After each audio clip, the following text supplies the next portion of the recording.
Zoya news plus register के बहावनगर से नुमाइंदे की रिपोर्ट के मुताबिक मून सेंटो हायर के ज़ेर एहतमाम फार्मर एंड डीलर्स मीटिंग अड्डा बालियाँ मुनाकिद हुई,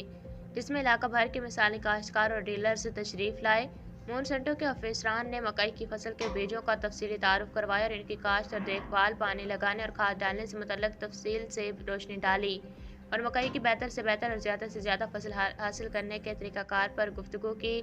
मीटिंग में न्यू अल हमीद ज़रई सर्विसेज लंदन से हाजी अब्दुल हमीद से इब्राहिम शाह, आज़म भट्टी, मलिक खादिम हुसैन चौधरी, शहजाद अराइन, डॉक्टर अब्दुल मजीद, अफलातून दौलताना और रियाज हुसैन दौलताना ने शिरकत की।